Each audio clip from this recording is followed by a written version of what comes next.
It is my pleasure to introduce Dr. Ryan Burge, who is a man after President Reese's heart. He is a lover of statistics and data.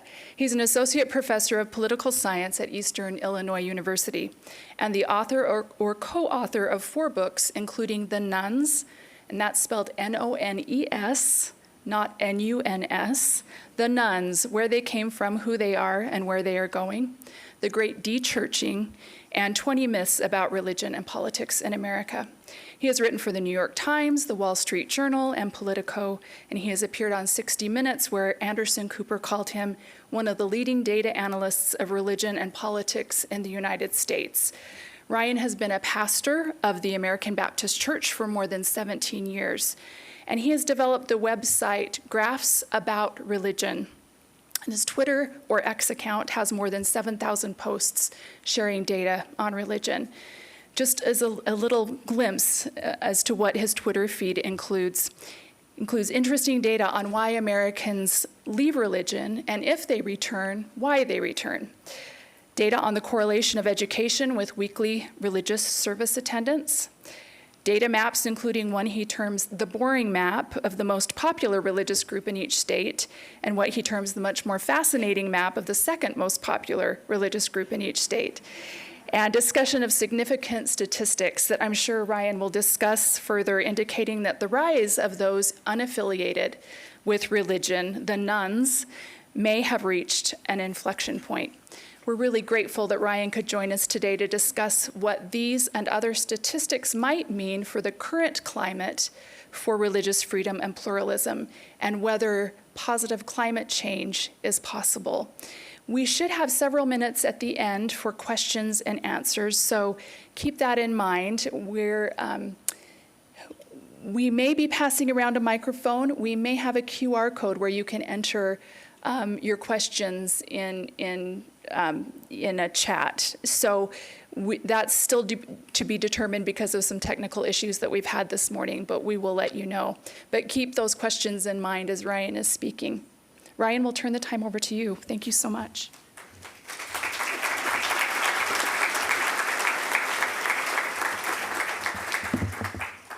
Good morning, everybody.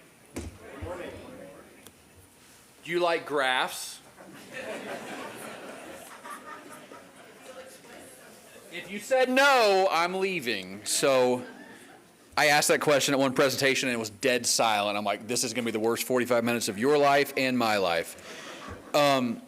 So what you're going to see today is a book project I'm working on that's due on January 1st, so pray for me. It's called, the title I proposed was called it was called The Death of Polite Religion and the Future of America. Now, they don't like that title. They want to go with the big church sort. So if you see either title, you'll know this is where the book project comes from. So my argument simply is, do I need to wait? We're trying to project right now. Give it just a second. So here's my argument in a nutshell. What America looks like in the future is simply this. There's going to be a significant number of very religious, very conservative people on one side of the spectrum. And on the other side of the spectrum, there's going to be a very large, very non-religious, very liberal group of people, and there's going to be no one left in the middle. And I think that is caustic. I think it's bad for us. I think it's bad for religion. I think it's bad for American society. And I think it makes democracy even more difficult because we have lost that middle ground. We talk a lot in this country about political polarization. We don't talk nearly as much in this country about religious polarization. And I think it's just as real and it's just as problematic as now they run on the same lines, I think. I think they're related to each other, but I think that they are driving each other to a point where I don't know if democracy is going to survive in America. And I say that without trying to be hyperbolic at all. So let's start with talking about evangelicals. Are you aware of evangelicals? Have you heard this term before? Yes, evangelicals? So in 1972, about 17% of Americans were evangelicals. Today, about 17% of Americans are evangelicals. Okay?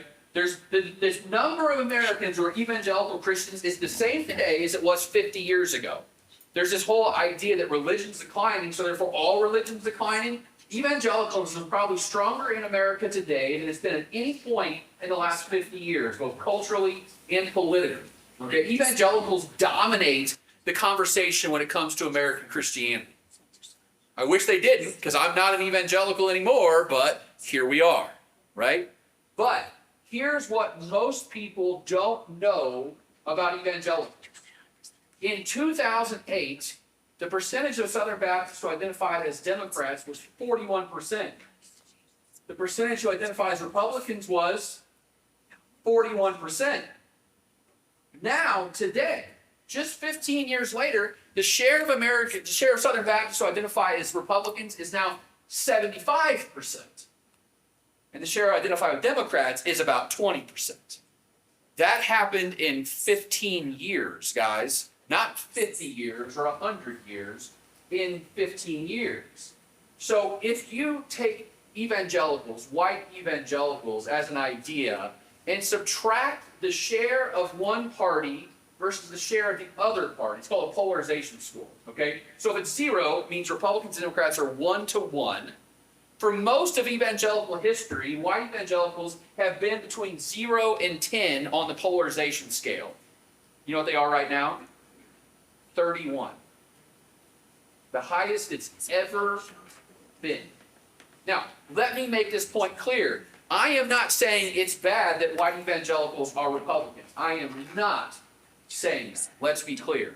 What I am saying is, I think it's highly problematic when one religious group is dominated by one or the other political party. That is problematic. There's this unsatiable need that religious groups are having right now to purify themselves, to run off anyone who disagrees with them on even what we would call secondary issues theologically. I don't know if you guys paid attention to what happened in the Southern Baptist Convention last week. They had a meeting. And if you follow religion even tepidly, everyone was talking about what the Southern Baptist Convention did there. A couple things I'll point out. One is that they passed a resolution condemning the use of in vitro fertilization. 44% of evangelicals either used in vitro to have a child or know someone who has. You know what the share of Americans who say in vitro fertilization is a bad thing is? 9%. 9%. And yet the Southern Baptist Convention passes a resolution that says that it should be condemned. By the way, there's my draft. Look at that, guys, huh? Look at that.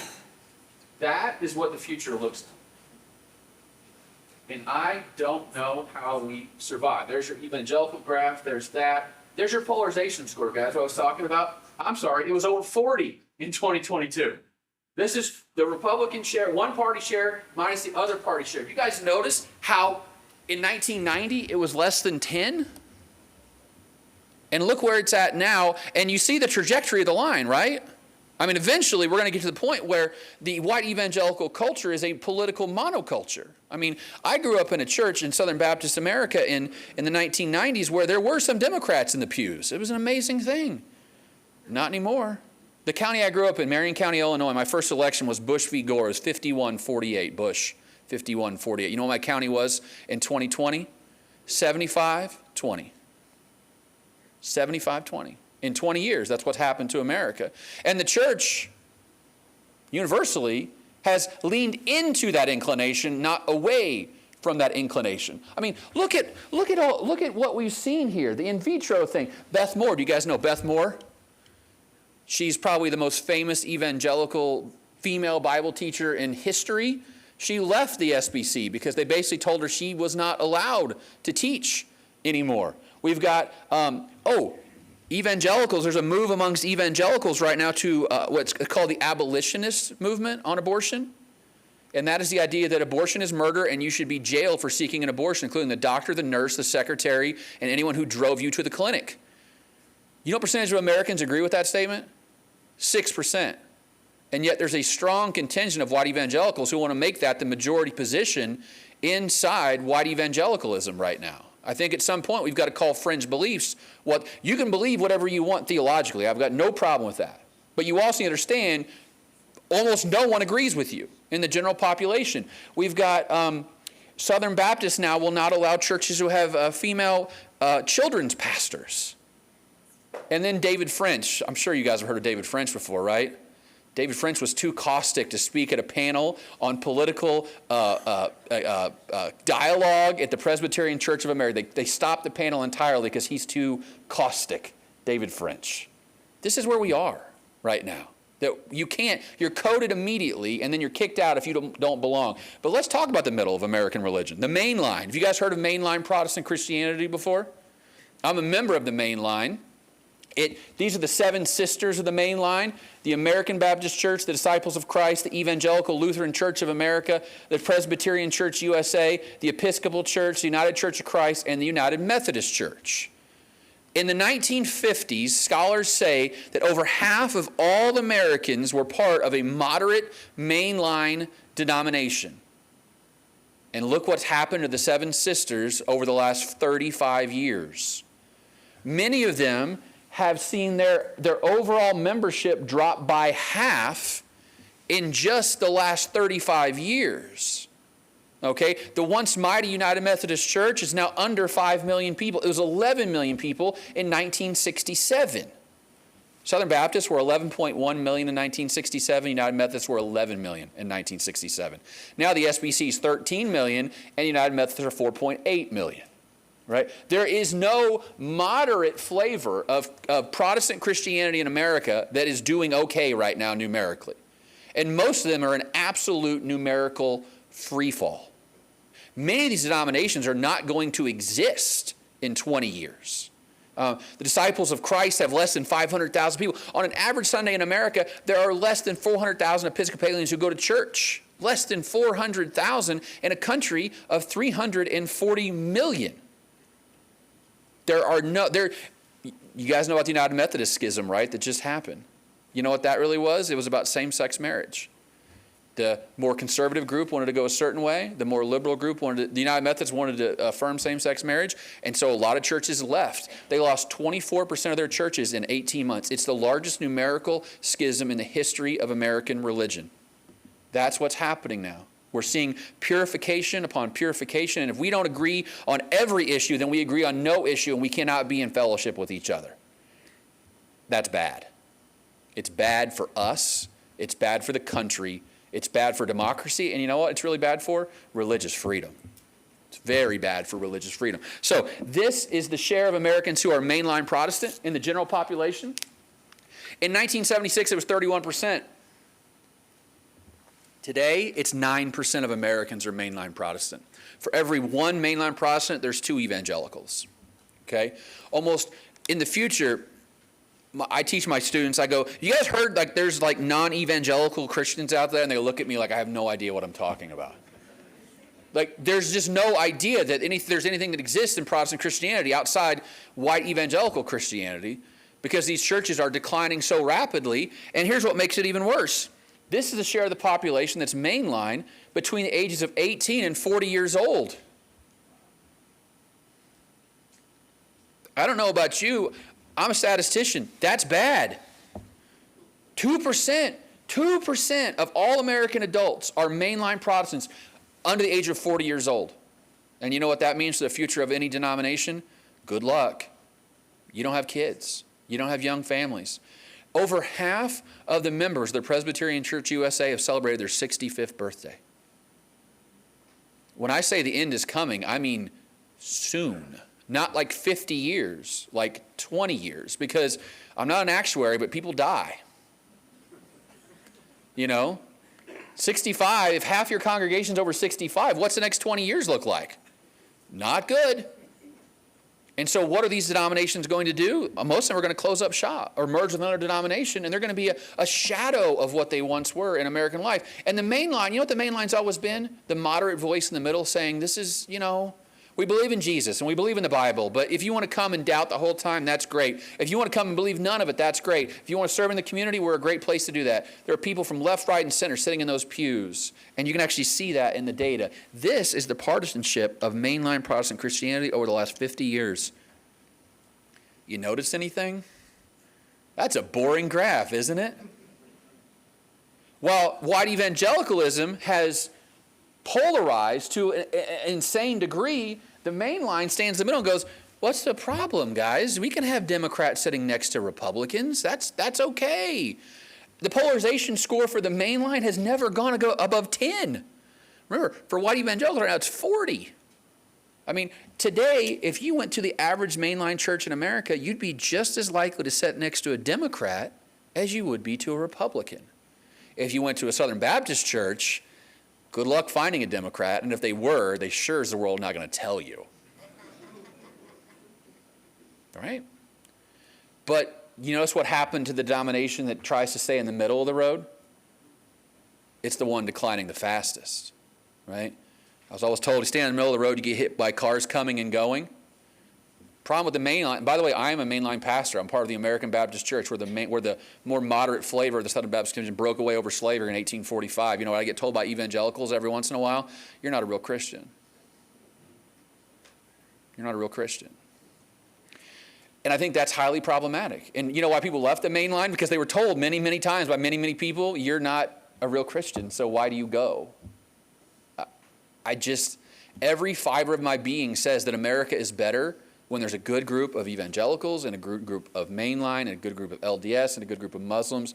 America is not better when it's 30% very religious people and 70% nuns. That's not good. It's not good for us. It's not good for our country. And it's not good for democracy. This is how much white Christianity has been captured by the Republican Party. So these are the 20 largest majority white denominations in America. I'm using denomination loosely here. In America, and this is how they voted in the 2020 presidential election. You notice anything? There's one denomination that is majority Democrat. Now there's some that are 50-50, okay? Like for instance, the American Baptist, that's us. We pride ourselves on being politically diverse while our numbers are, declining every year. But we're politically diverse while we're doing it, so congratulations to us. The PCUSA is 47%. Look, non-denominational evangelicals, almost 80% voted for Donald Trump. Independent Baptist, Assemblies of God, which is one of the only denominations still growing in America today, one of the most Republican denominations in America today. Southern Baptists, you all know about them, 72%. And if I took out all the non-white Southern Baptists, it'd be closer to 80%. There really is no majority Democrat, white Protestant denomination in America today outside the Episcopalians. Like, people are like, oh, but the Southern Baptist is balancing the scales. I go, you've got 13 million in the Southern Baptist Convention. The Episcopalians have 400,000 on a good Sunday. How's that balance the scales? There is no balance here, right? White Protestant Christianity has become overwhelmingly Republican. How about Catholics? They've got to be moderate, right? Well, the share of Americans who are Catholic was really, really steady for a long, long time. Bounced around between 23, 25, 27. You see what's happened in the last couple of years, though? A really noticeable decline that's showing up in multiple data sources. The share of Americans who are Catholics probably dropped by 3-4 points in the last 5-6 years or so. So there is a noticeable decline, but 62 million Americans are Catholic right now. It's the largest religious group by a long shot, right? By a factor of 5 compared to the largest Protestant denomination. It's amazing the Catholic Church even hangs together at this point, given how much fractious stuff that's happening with Protestant Christianity. It's a really kind of a miracle that they're not falling apart. But they might be.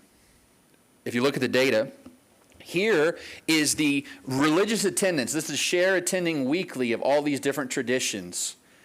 The share of evangelicals who attend church every week has gone up 15 points in the last 50 years. Evangelicals are more devout today than they've ever been before.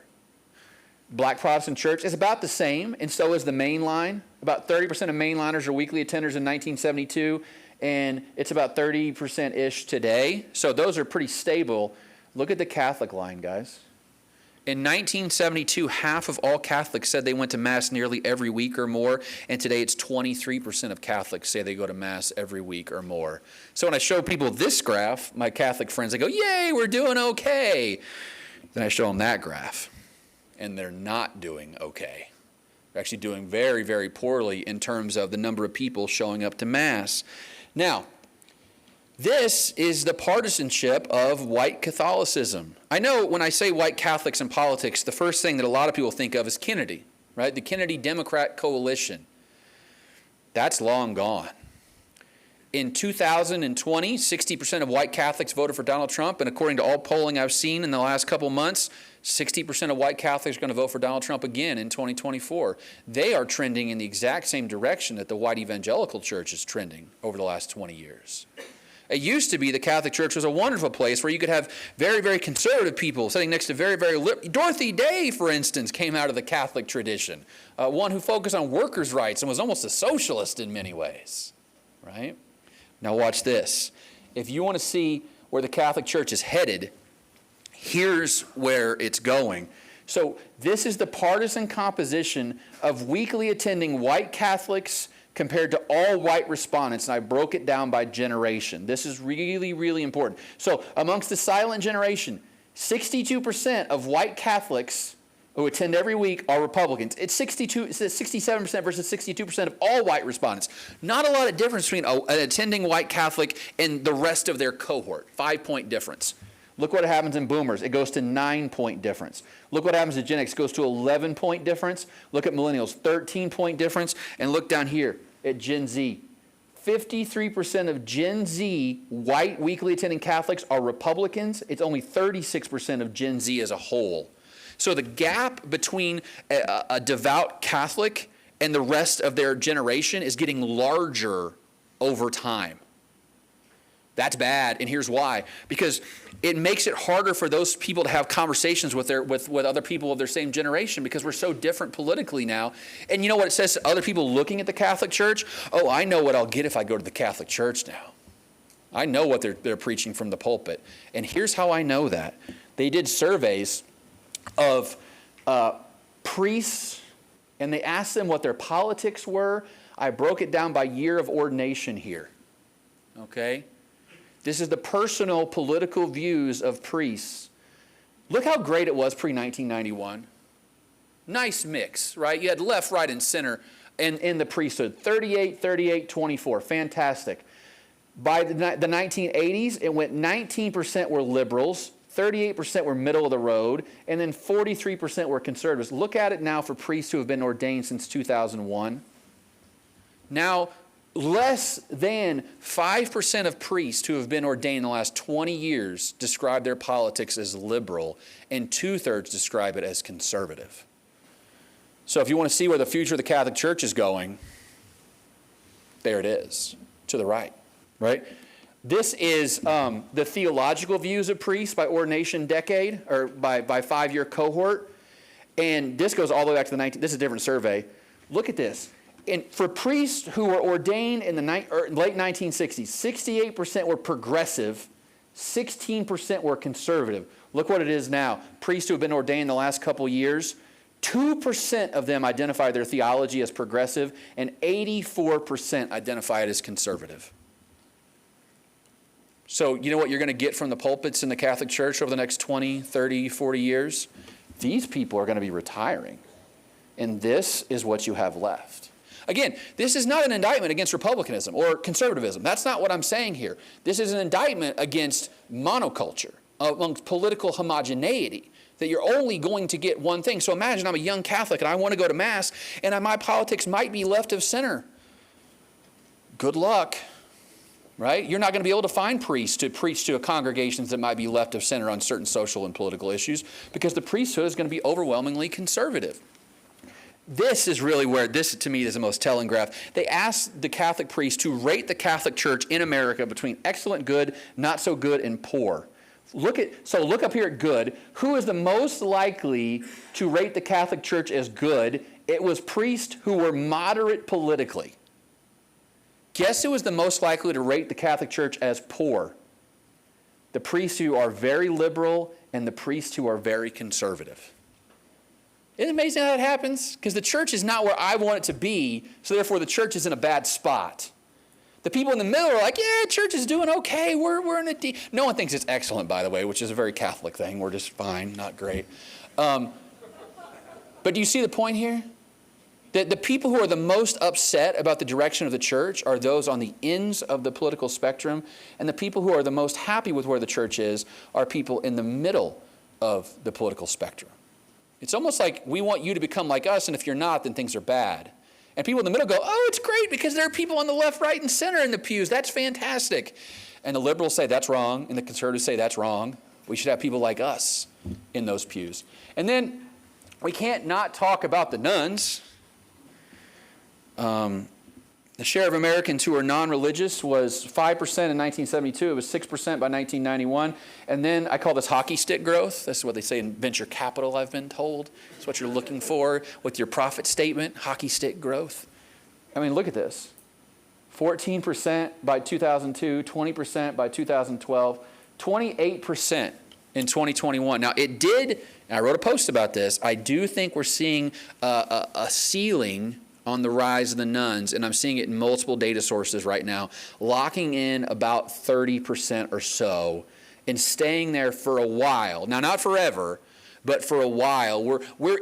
That period of like exponential growth is over, I believe, and we're going to go into slower growth over time in the decades to come. But still, almost 30% of all Americans today are non-religious. If you break it down by generation, this is what you get. It's 21% of the silent generation. It's 28% of boomers. It's 36% of Gen X. It's 42% of millennials. And then this number puts it at 42% of Generation Z. But what you see here is that every successive generation is more likely to be non-religious than the generation before them. And that number has continued to climb. Now, it did drop, or at least stabilize, for Gen X, millennials, and Gen Z going forward, but you also have to understand 42% means that 30% is going to go up to 42% because that's the future of America, okay? I don't think it's going to get above 50.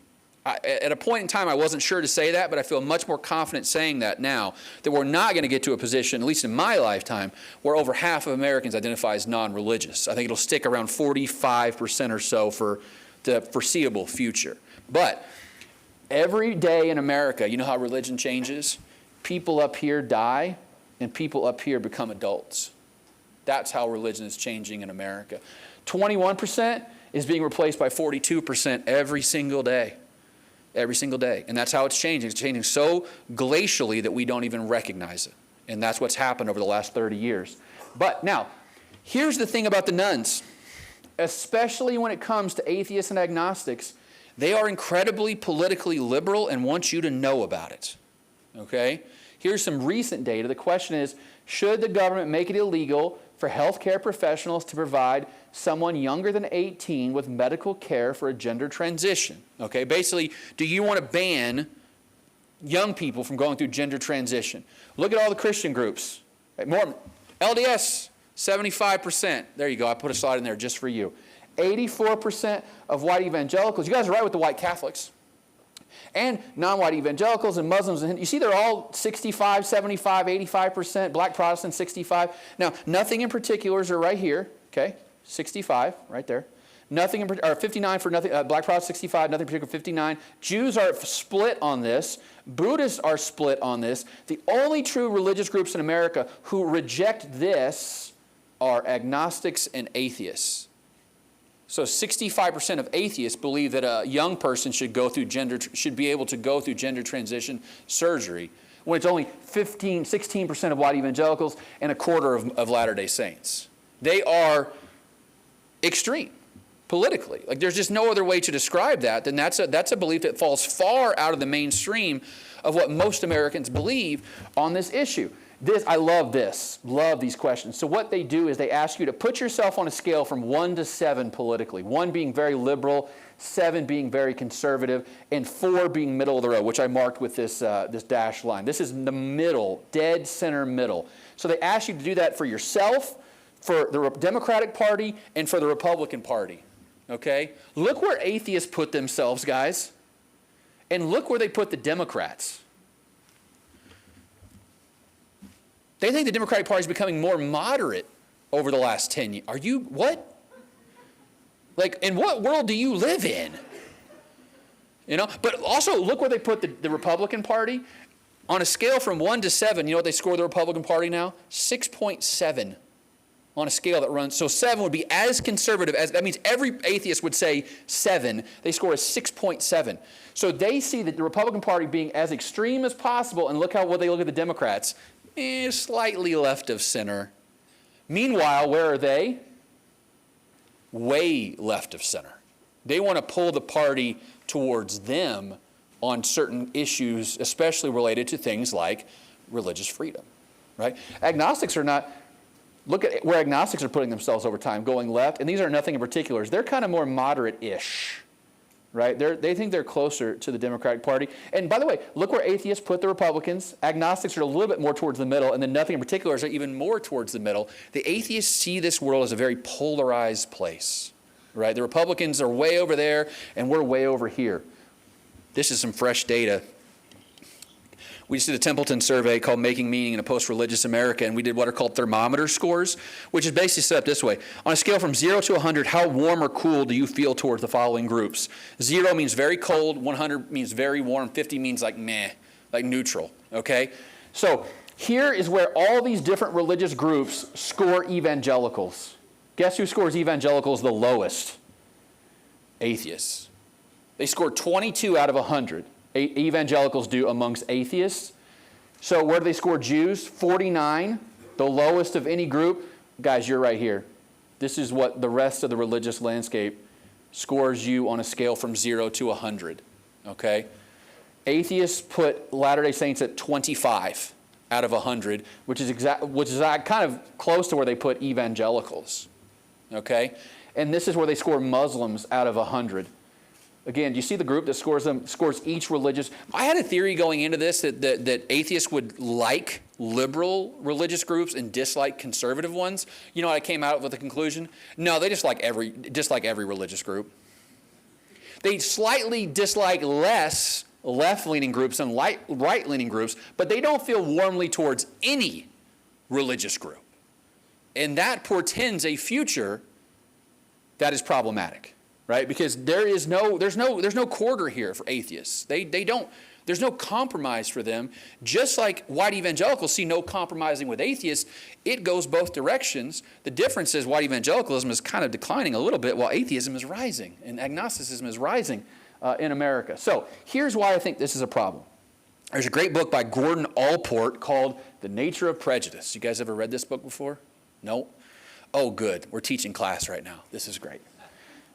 He creates what's called social contact theory, which is a really important theory in social science, which is basically this. It's the idea that intergroup contact and I had to underline this, appropriate conditions, meaning like not in prison. That's not a good place to, work on contact theory. Under appropriate conditions can reduce prejudice between majority and minority group members. And guess where you can get a lot of these appropriate conditions at? Houses of worship. Houses of worship. But if and only if there's actually different people there, right, from different parts of society.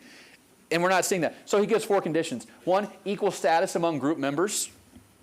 I think churches might do pretty good with that. I don't know. In my church, we're all equal. I'm the pastor, but that's about it. I don't get any special privileges. Common goals that highlight interdependence.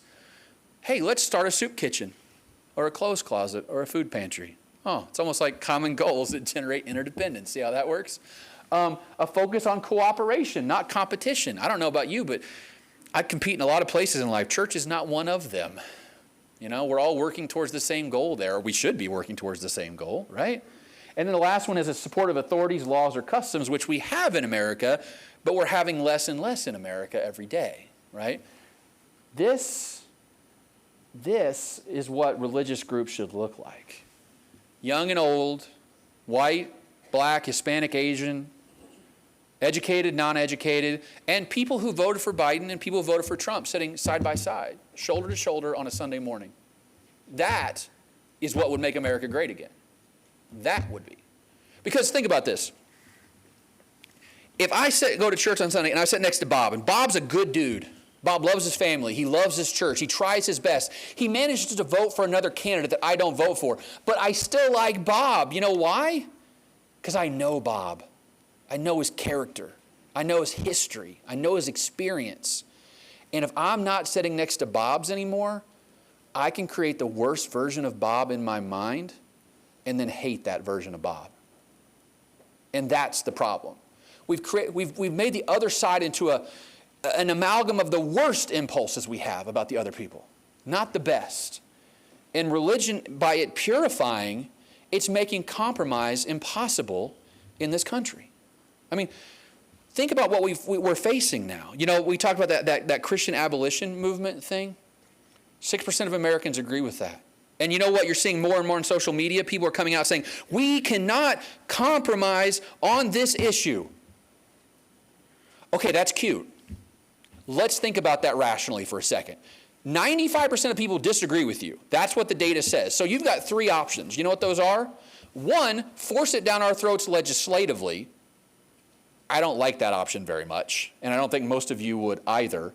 Two, convince 45% of Americans that you're right, and then democratically change the policy on the issue of abortion. Or three, burn it down.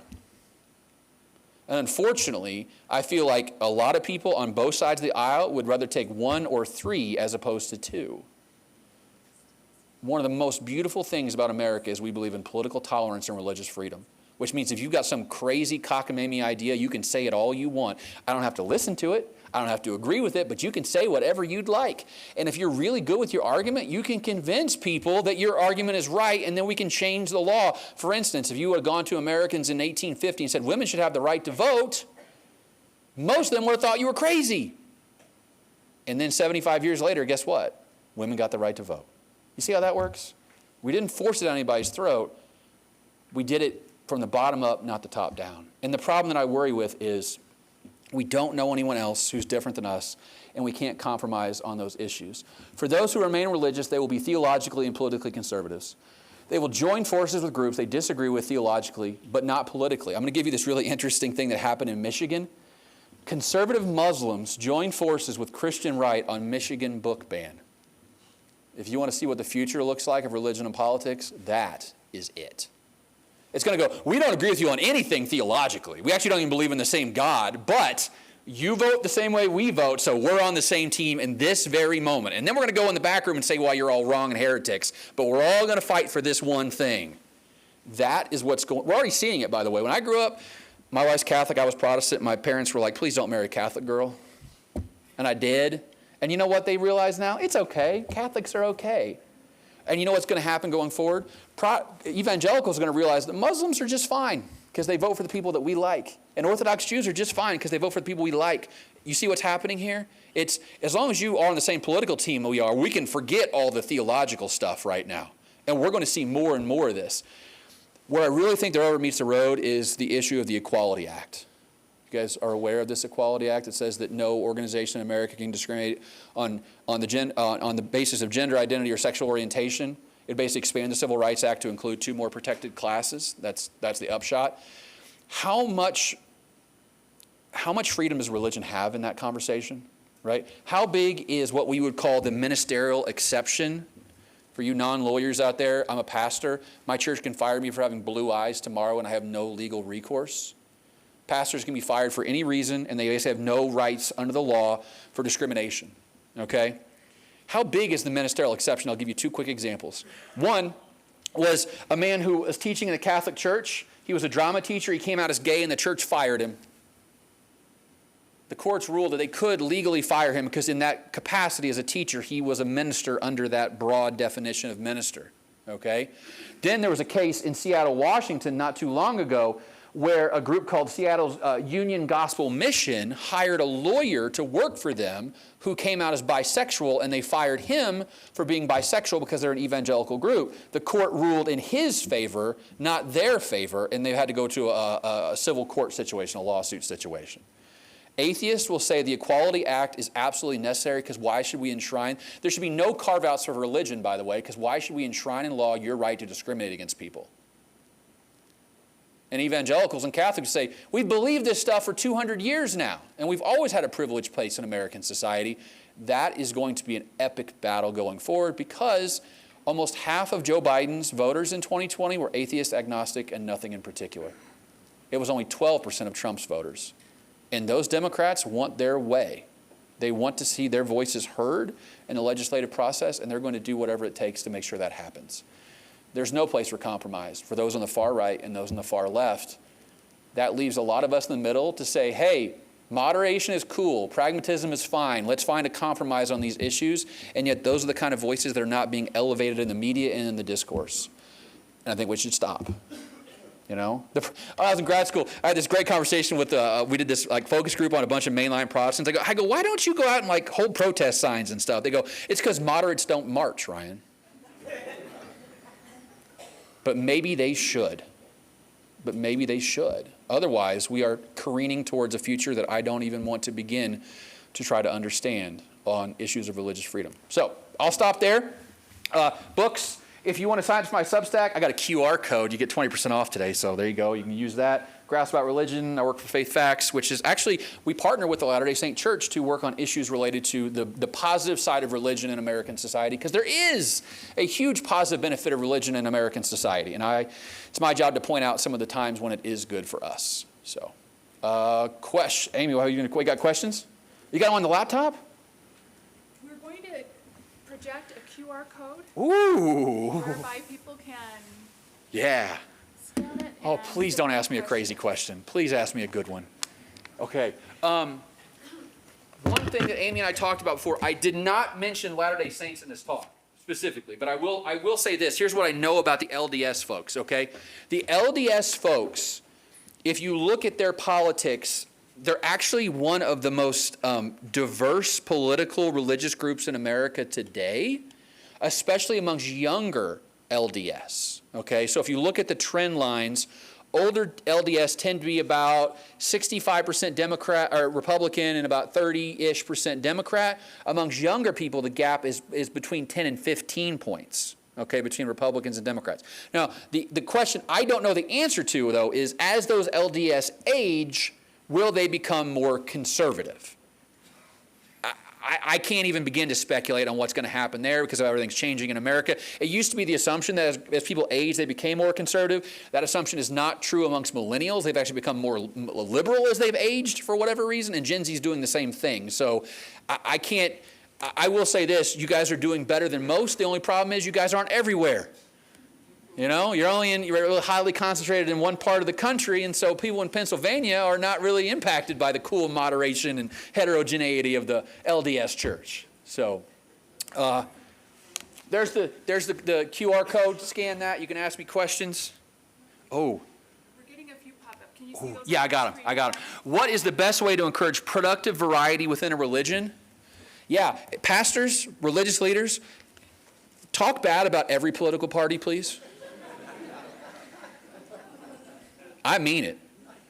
Like, so what I talk about is like we need to talk holistically about faith. So in the Christian tradition, we have what's called Imago Dei, which is the idea that every human being is born in the image and likeness of God and therefore is deserving of worthy, respect and honor, which means that God cares about the unborn, but he also cares about the immigrant too. So teach doctrine that makes everyone mad, because I don't think that either party speaks for God. I think you do in some ways, but not other ways. And I think it's fine to say that from the pulpit. And also, if you're a religious leader, please don't go on Facebook and post some nonsense things about politics. Michael Jordan was once asked, why don't you get more political? And he said, because Republicans buy sneakers too. You get the point here? Why would you intentionally say to 30 or 40% of your possible constituency, yeah, you don't belong here. You're not allowed here. Like, what are we doing here? You know what I mean? Like, I believe that Republicans and Democrats belong in my church. People who disagree with me belong in my church. They actually especially belong in my church. I want them in my church. So I think from a leadership standpoint, I think you have to become bipartisan in your attacks on everyone. And then from the bottom up, I think you're going to have to do hard things like let's have a book study on a book that we don't agree on. that we know is going to cause controversy? Because it's really easy to yell at someone on Facebook. It's a lot harder to look at them in the face and yell at them. We forgot the art of dialogue. And guys, I travel around the country talking about religion and politics. It's not that hard. It really isn't if you know how to have the conversation. Don't get too emotional. Don't get too involved. Talk to people. They're human beings just like you. And what I found at the end of the day, most people are a lot more moderate than you think they are. You know, they're not as extreme as you think they are. So cultivate discussion. What does the data say about ex-mainliners or where they're going? Oh, they're becoming nuns, everybody. And the reason is, the argument you always hear is because it's like a country club with Jesus. So let's just get the country club without Jesus. I don't have to get up at 11 o'clock in the morning and go to church and get my clothes on, you know? That's the problem with there's a great article written by economist Larry Einecone, why strict churches are strong. And actually this is really relevant because if you think about the problem with religion is the free rider problem. You guys know what the free rider problem is? It's the idea that someone can get all the benefits from an organization without any of the costs. So you don't tithe, you know, you don't volunteer, but you go and you get the chicken dinner and you have the Christmas service and you do and everyone else handles it for you. Well, in strict religion, there are no free riders. You've got to be there 3 times a week. You've got to wear the right clothes. You've got to tithe 10% or you're out. The mainliners always been like, well, if you want to come once a month, that's fine. And, you know, we're going to pass the offering plate, but you don't have to put anything in it. And you know what? A lot of people go, well, you know, like I'll come on Easter and Christmas and that's fine because there's no stigma against me not doing that like there are in more strict religious contexts. And I think that's one of the reasons evangelicalism has stayed so strong while secularism has risen is because it's hard. People are being drawn to hard religion now, not easy religion. Like the Orthodox Christian Church is growing exponentially in America because it's hard. Orthodox services last like 2 hours. I don't want to do that. I'm a mainliner. If we go over an hour and 10, my congregation's getting grumpy. Okay, they want out the door. So yeah, I think the mainliners are becoming nuns. Very few of them are going to become evangelicals, just because they're not inclined that way. Yeah, what can you give as the incentive for being moderate as a church when the direction of moderate Protestantism is in absolute decline? Yeah, this is what I lay in bed and think about at night, to be honest with you. If there's so many moderate people, why is moderate religion going away? I don't have a good answer for that, unfortunately. I do think there's a and I did a podcast this week, and someone goes, isn't there a market for this untapped part of the population? And I said, yes. The problem is the main line is really bad about starting new churches. You know, evangelicals have been planting churches by the hundreds all over America, and the main line's been like, we'll be fine. I think the mainline, moderate churches have to get better at planting new churches, starting something different. Because I'll be honest with you, when I walk out of my church on July 21st, when we have our very last service, we've been around since 1868. My church has 8 people on an average Sunday. Our last Sunday will be in July. I don't know where I'm going to go.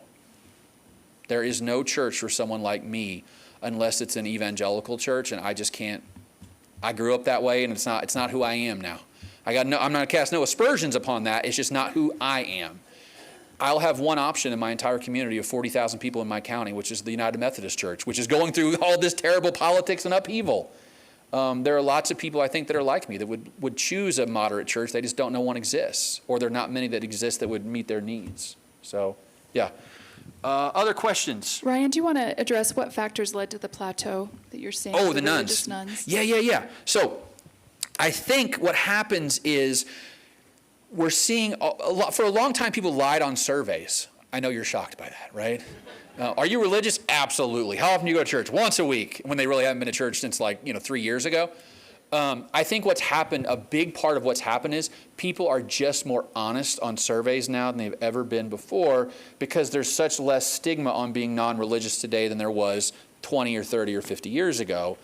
So I think that's one thing. The other thing, a nice revolution in polling is we went online instead of doing it face-to-face. And boy, let me tell you, when you go face-to-face, people are going to lie to you like crazy. If you go online, people are going to be a lot more honest. There's a great paper that Kirk Hathaway wrote where they went to a little county in Ohio called Ashtabula County. They did a survey, mail survey, 1,000 people.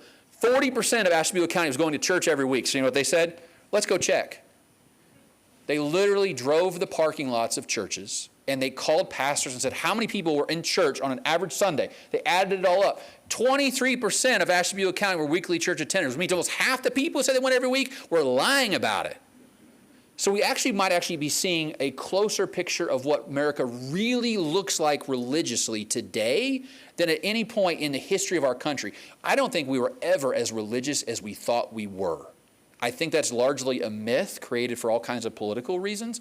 In the colonial period, more women gave birth less than 9 months after their first marriage than were members of churches. You see where I'm going with this right now? There's no point in American history where we were as religious as we thought we were. We just put on, we look back on the past with these rose-colored glasses. Oh, if we could go back to the 1950s, for instance. You know that Eisenhower was asked about, does he think Americans should be religious? He goes, yeah, but I don't care what kind. Oh, evangelicals don't want to hear that part, do they? It was culturally religious. It was in the groundwater, not people going to church. So I think what we're seeing in America today is all the moderate people, the marginally attached people who used to say they were Protestants or Catholics or LDS who went once a year, once a month, are now saying they're non-religious. So we're getting a much clearer picture of what religion looks like right now. So the answer is a lot of them just they didn't change their behavior. They just changed their answers on surveys, and that's it. Ryan, we're almost out of time, but why don't we end on a somewhat hopeful note, can we? Who are we going to have for that part of the presentation? Statistics be darned. We're going to end on a hopeful note, right? So what do you see as a hope for the future as far as polarization goes? Yes. I'll say a couple things. One, 85% of Americans still believe in God at some level, okay? We're still a very believing country, okay? Now, behavior and belonging have gone by the wayside largely. It's the belief part that's still, the core of what we are is still there. I don't think that's gone away, or not very much, over the last 50 years. So that's, I think, is very, very hopeful for me. The other thing is, can I just say that we live in the greatest time in the history of the world? I really, truly believe that in my guts. Like, my students come in, gloom and doom about everything. I'd say, I got on an airplane in St. Louis yesterday and flew to Salt Lake City and did not die and was here in less than 4 hours. And I had Wi-Fi on the plane, guys. If you were going to get cancer, the best time in the history of the world to get cancer is? It's right now. My little nephew, he was born with a congenital heart defect. He would have died 30 years ago at birth. He's 11 years old now, running around having a great time. It's an amazing time to be alive. We have survived so much stuff as a country. If this takes us down, I will be mad for the rest of my life. You know what I mean? We survived the Civil War and the Great Depression and World War II and the Civil Rights Movement and 9/11. And this is what's going to end us? We got to be better than that. We've got to be better than this. And I think it's time for moderate people of faith to stand up and say, I understand your position, but we're not going to get there. A compromise is not a compromise of your faith. We live in a pragmatic, pluralistic democracy, and it's okay to not get your way all the time. We need to stand up and say those things publicly. And when someone stands up with a fringe belief, go, I understand your belief, but no one agrees with you, sit down. You've got time other places to make that argument. You get my point here? We've got to understand that most people are willing to move this country forward. They're willing to compromise. They're willing to find middle ground. They don't hate the other side. They really want to see our country flourish. And I think cystic fibrosis used to be a death sentence, and now it's not. Like, every day I try to find one piece of news that will make me feel better, and every day you can find it if you're looking for it. We've survived 100% of the worst days in the history of our country, and we will survive whatever comes our way. At least that's my hope. So, thanks very much. Thank you, Ryan.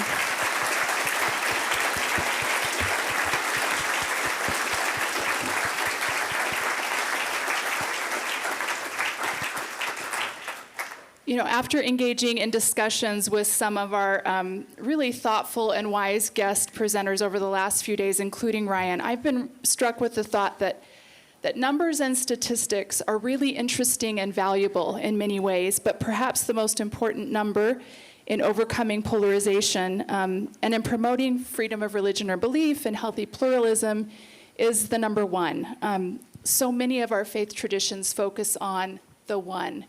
On engaging with and understanding and indeed loving the one, and the empathy and that can be generated as a result of that, and the love that can be generated. So thanks to Ryan for his focus on the big picture and all of those numbers, but also focusing on the one and how we can be unified by engaging with each other in that very personal way. And he's a great example of that. I talked with him a little bit at dinner last night about his wife's and his relationships as members of different faiths. And he says, it just works, it just works. And again, it's because that interpersonal relationship is there, and that trust and that love is there. We have a rich selection of breakout sessions to follow. So we'd ask that you make a selection and move with purpose and confidence to the next session of your choice. But before you leave, please join me in thanking again Ryan Burge for his insights and really thought-provoking discussion.